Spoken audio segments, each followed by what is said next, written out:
Farmer भाइयों नमस्कार। आज की जो वीडियो आपको हम दिखा रहे हैं वो है क्रॉसिंग के वक्त कितना वेट है जो वो फीमेल का होना चाहिए। वीडियो को लास्ट तक ज़रूर देखना। जो स्टार्टिंग में आपने डीरोक और हेमशायर के जो बच्चे देखे हैं, ये भगवान की दया से अपने फार्म में ब्रीड आ चुकी है।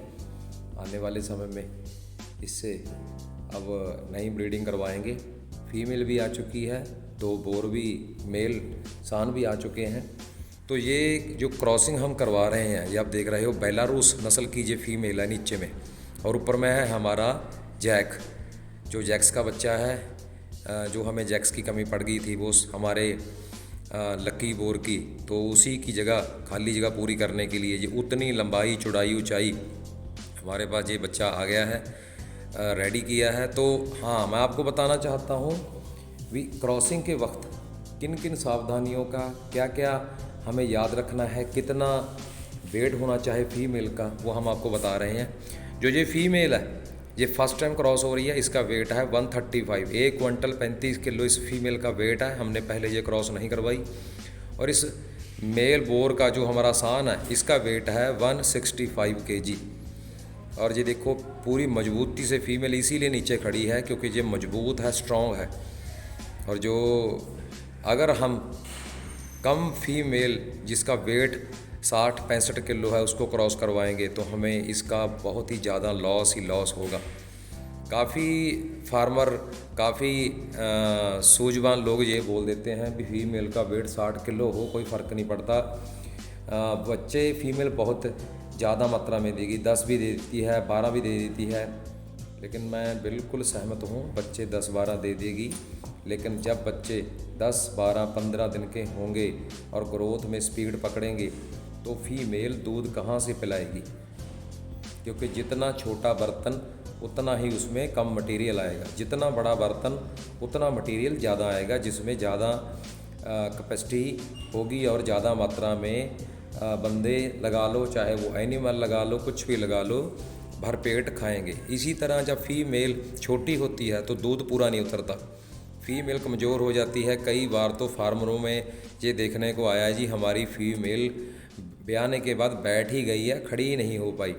तो वो कमी यही होती है, दूध पीने पर बच्चों फीमेल को आयरन की कमी पड़ जाती है। तो ये गलती कभी मत करना। फीमेल का वेट 80 kg प्लस होना चाहिए, इससे कम फीमेल का बॉडी वेट नहीं होना चाहिए। जितने ज़्यादा वेट में आप फीमेल को क्रॉस करवाओगे उतने आपको हेल्थी, स्ट्रॉन्ग और ज़्यादा वेट वाले बच्चे आएंगे। जितनी आपको पता है, जितनी किसी भी चीज़ की बुनियाद मजबूत होती है वो उतना ही स्ट्रॉन्ग लेवल से आगे बढ़ता है। अगर बच्चे आपके डिलीवरी के समय बिल्कुल स्ट्रॉन्ग और ज़्यादा वेट वाले होंगे तो बहुत जल्दी वेट गेन करेंगे, उसमें चीज़ में भी आपका लॉस नहीं होगा। नए फार्मर भाई इस बात को ध्यान से सुने, क्योंकि जो काम को कर बैठे हैं, छोड़ चुके हैं, वो आपको कभी भी पॉजिटिव पॉइंट नहीं बताएंगे। वो आपको हमेशा बोलेंगे लॉस का काम है, लॉस का काम है, लॉस का काम है, क्योंकि उन्होंने खुद कहीं से नॉलेज लेकर, ट्रेनिंग लेकर, अच्छी जानकारी लेकर काम नहीं किया था, इसलिए वो बर्बाद होकर बैठ गए हैं और नए फार्मरों का भी मनोबल तोड़ रहे हैं। इसलिए आपने पूरी सावधानी से, अच्छे तरीके से, लगन से, मेहनत से, हार्ड वर्क से अपना पिगरी का काम, चाहे वो कोई भी बिजनेस है, वो करना है। एक काम को छोड़कर दूसरे काम में जाओगे, दूसरे काम को छोड़कर तीसरे काम में जाओगे, ऐसे ही आपकी लाइफ निकल जाएगी। स्ट्रॉन्ग आपको होना पड़ेगा।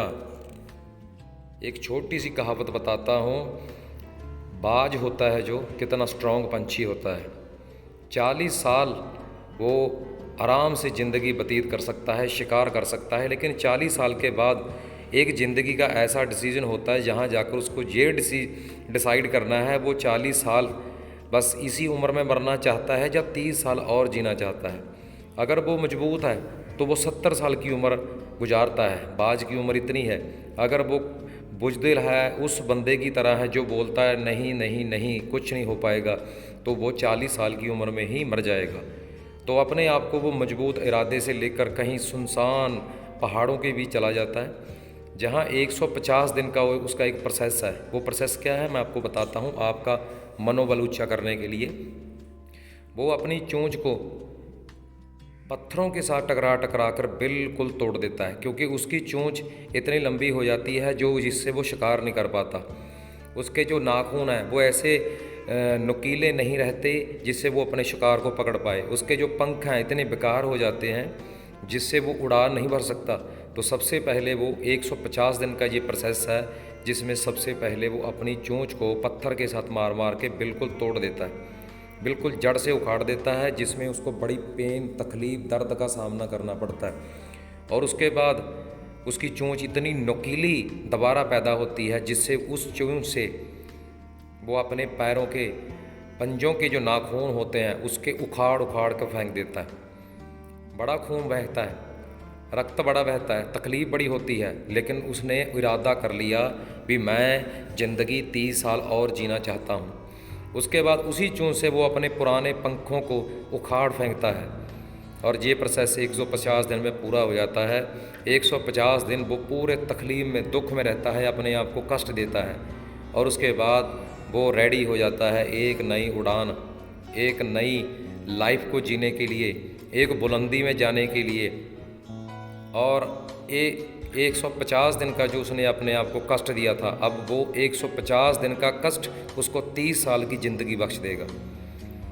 इतना स्ट्रॉन्ग बनना है आपने, जो आप अपनी पिगरी को, चाहे वो खेती बाड़ी है, चाहे कोई बिजनेस है, उसमें एक बार गिरोगे, 2 बार गिरोगे तो धीरे धीरे चलना सीख जाओगे। लोगों के पीछे मत लगो। लोग अगर आप अच्छी रोटी खा रहे हो, अच्छा खाना खा रहे हो, तभी आपको बोलेंगे ये साला चोर है, खाना खाता है लोगों को लूट कर। अगर आप भूखे मर रहे हो तब भी आपको कोई ये खाना देने या गिरे हुए को उठाने नहीं आएगा। आपने खुद संभलना है, अपने पैरों के ऊपर खड़े खड़े होना है। बाज ऐसा एक स्ट्रॉन्ग पंछी है जो बादलों के ऊपर, तूफान, बारिश के बीच भी एक ऐसा पंछी है जो बारिश और तूफान के बीच बादलों के ऊपर उजान ऊंची, कितना ऊंचा चलता है वो उड़ान भरता है। बाकी पंछी सारे अपने घोंसलों में बैठ जाते हैं, लेकिन बाज ऐसा है कि वो किसी चीज़ से, किसी बाधा से नहीं घबराता। आपने भी ऐसा ही बनना है। स्ट्रॉन्ग बनाओ अपने आप को, डिग्री करो, चाहे कोई भी बिजनेस करो, चाहे स्टडी करो, चाहे कुछ भी करो, लेकिन इतनी मजबूती से करो, अपने आप ऊपर विश्वास रख के करो, एक लगन के साथ करो, ताकि लोगों को ये दिखा दो भी हाँ हम भी बाज की तरह हैं, उड़ना जानते हैं। चाहे हमारे पंख टूट गए थे लेकिन दोबारा हमने अपने पंख सेट किए, शिकार के लिए अपने पंजे, अपने नाखून, अपनी चोंच को दोबारा सेट किया। इसी तरह आपने मोटिवेशन होकर अपनी पिगरी को बढ़िया लेवल से करो। 51 फीमेलें हमारे फार्म में अब पूरी हो चुकी हैं। 21 तारीख से 21 अक्टूबर से ट्रेनिंग का बैच है जो 3 दिन चलता है। इसमें रहना खाना सब कुछ देंगे हम आपको। 9,000 इसकी फ़ीस है। रजिस्ट्रेशन थोड़े दिन तक बस ख़त्म होने वाली है। 4-5 लड़के इसमें हो चुके हैं। जो कोई मेरा फार्मर भाई जो नया स्टूडेंट ये काम करना चाहता है तो आकर देखो, बताएंगे आपको किस तरह पिगरी होती है, बिजनेस किस तरीके से चलता है, कैसे चलाना पड़ता है इसको। उन लोगों के पीछे मत लगो, यूट्यूब के ऊपर सर्च कर कर, ठीक है। डीमोटिवेट मत हो, ऐसे बहुत बैठे हैं जो आपका मनोबल तोड़ देंगे, आपको नीचे गिराएंगे। क्या करोगे फिर बताओ आप, फिर आप कौन सा बिजनेस करोगे। इसलिए फार्मर भाइयों, लगन से, हार्ड वर्क से काम करो, भगवान आपको आपकी उस चीज़ का फल ज़रूर देगा। अगर वीडियो अच्छी लगी तो लाइक, शेयर और कमेंट ज़रूर करना, ठीक है फार्मर भाइयों। थैंक यू, धन्यवाद, शुक्रिया।